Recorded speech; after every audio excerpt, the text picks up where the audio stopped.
اس وقت کی بڑی اور اہم خبر جموں کشمیر سے نکل کر سامنے آ رہی ہے۔ جموں کشمیر کی سابق وزیر اعلیٰ اور پیپلز ڈیموکریٹک پارٹی کی صدر محبوبہ مفتی کا تھوڑی دیر پہلے ایک سڑک حادثہ ہوا ہے۔ محبوبہ مفتی اننت ناگ روڈ پر جا رہی تھی، جہاں پر راستے میں ان کی گاڑی کا ایکسیڈنٹ ہو گیا ہے۔ اس ایکسیڈنٹ میں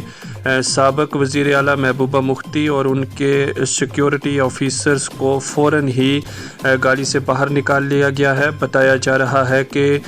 کسی کو بھی گھمبیر چوٹ نہیں آئی ہے، لیکن گاڑی کو بڑے پیمانے پر نقصان پہنچتا ہوا تصویروں میں دکھائی دے رہا ہے۔ P D P media cell کی جانب سے یہ اطلاعات موصول ہو رہی ہیں۔ اس میں بتایا گیا ہے کہ پیپلز ڈیموکریٹک پارٹی کی چیف محبوبہ مفتی کا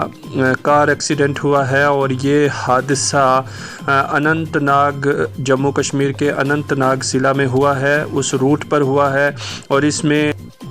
ان کے جو سیکیورٹی آفیسر ہیں انہیں گاڑی سے باہر نکال لیا گیا ہے۔ انہیں معمولی چوٹیں آئی ہیں۔ ابھی تک جو ذرائع سے جانکاری مل رہی ہے، زیادہ گمبھیر چوٹ کسی کو بھی نہیں لگی ہے، فی الحال جو اطلاعات سامنے آ رہی ہیں، لیکن تھوڑی دیر پہلے ہی یہ حادثہ رونما ہوا ہے، جس میں پیپلز ڈیموکریٹک پارٹی کی چیف اور سابق وزیر اعلیٰ جموں کشمیر محبوبہ مفتی کی گاڑی کو اننت ناگ کے سنگم علاقے میں ایک